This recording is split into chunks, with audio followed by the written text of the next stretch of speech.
Благодарам, мислев дека нема да го прашате ова, ама добро, што го прашавте, ќе отвориме се некои работи. Прво, апсолутно сакам и ќе се изгради автопатско решение од Скопје до Блаца. До сега автопатско решение нема.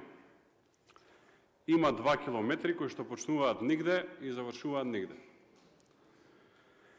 Претпоставувам знаете, кога патувате на кај Приштина, дека тие 2 километри не се поврзуваат со постојниот автопат кој што е на другата страна, кој што оди од Приштина до граница со Македонија.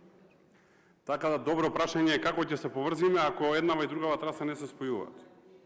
А овие 2 километри почнуваат од граница Македонија-Косово навака према Скопје. Затоа е нигде, а завршуваат нигде, затоа што завршуваат во една дупка од точно 50 метри. Значи, кај што е последната капка асфалт, после има дупка од 50 метри. Тоа е околу дизајнот. Сега малце околу криминалот. Имајќи предвид дека за овој проект обезбеден е кредит од Европската банка за обнова и развој. Тоа се институции кои што работат сериозно и на барање на Европска банка за обнова и развој, покрај што има дизајнер или проектант, покрај што има надзор, има и техничка подршка. И за техничка подршка е избрана ни помалце ни повеќе, по мене најдобрата европска компанија, тоа е Суез. Се вика Суез затоа што го има проектирано и изградено Суетскиот канал. Така за да има слика и пратениците и јавност. Суез на 31 мај му праќа писмо на Ејуп Рустеми, вашиот член, кое што господинот Рустеми го крие, во кое што во точка 4 трошоци за проектот вели дека затоа што два пати го менувал проектот, а подоцна ќе сватат сите зашто го менувал проектот, трошоците растат од 172,1 милион евра на 240 милиони евра. Ево документот. Ова е документ кој што прв пат излегува во јавност. Извинете, ама јас криминал на Ејуп Рустеми нема да реализирам. 70 милиони евра плюс да платат македонските граѓани со можност од анекс од 20%, затоа реков до 300 може да оди, ја тоа нема да дозволам. Тоа е прво.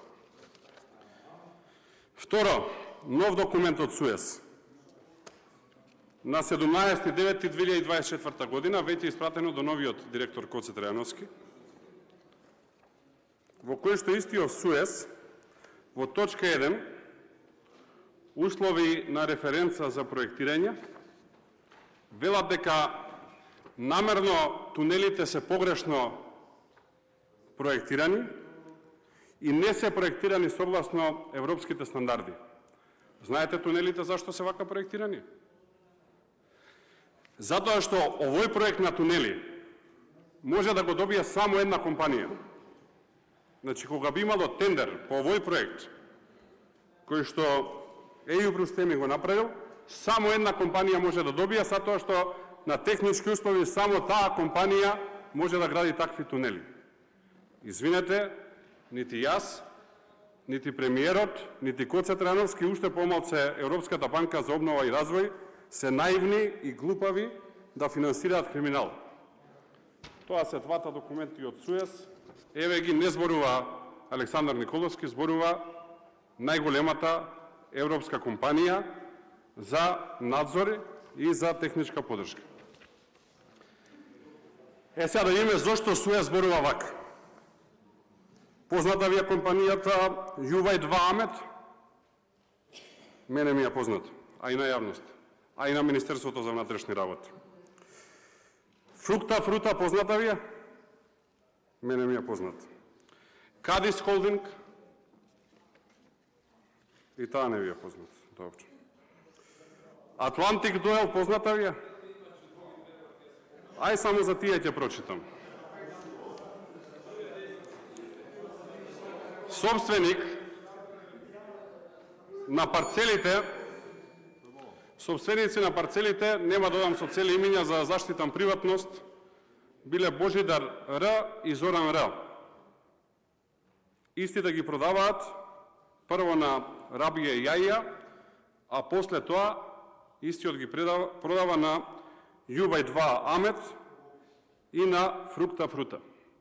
Во истиот период кога е менуван прв пат проектот. Јовица П, Раде П и Снежана Р се собственици на својот имот и доколку знаеле дека автопатот ќе поминува баш низ нивниот имот, сигурно немале да го продадат, но затоа што не знаеле, го продаваат имотот на Кадис Холдинг. Како што и Загорка Ж, Ацо Ж и Златко Ж во 2021 година го продаваат на вашиот член Ремзи Исаки. Понатака,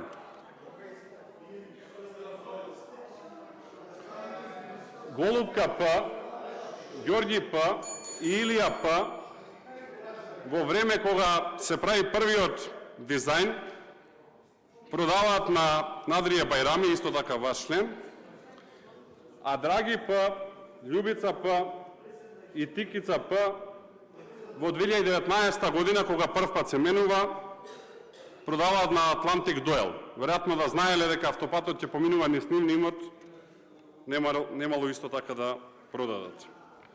И последно, име кое што најчесто купувало, Ерол Селимов, и за воѓа на вистината многу често препродава. Па така, например, на 23.2.2021 година Ерол Селимов купува имотот Јовица Д, Драги П и Зоран П, едниот 1490 метри квадратни, вториот 2506 метри квадратни,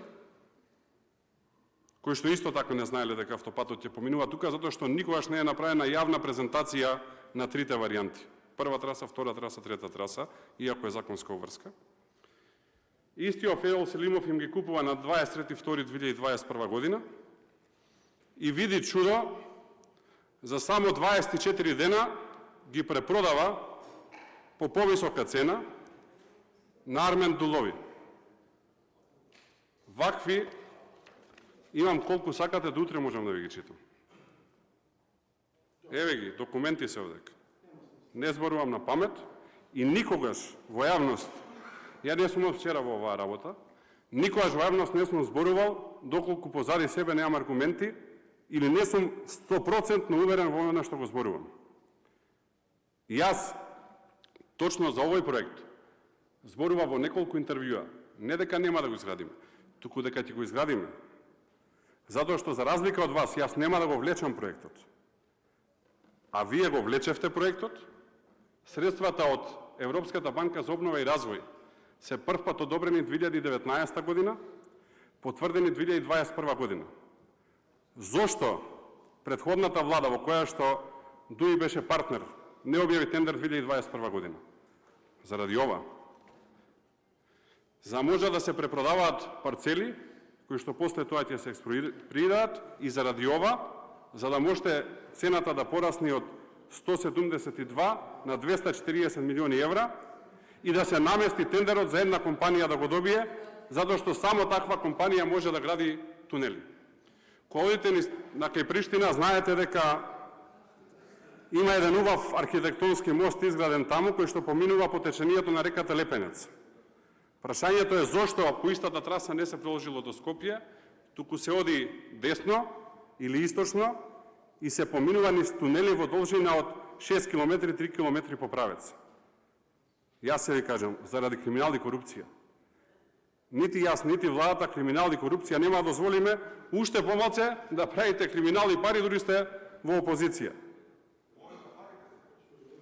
За ова треба одговорност да има и еве појавно од собрание нема, го повикувам обвинителството, иако јас трет ден министер достави во обвинителство се што имав, но повторно ги повикувам да дојдат, да им ги давам сите овие документи и да видат за каков криминал се работи. Благодарам.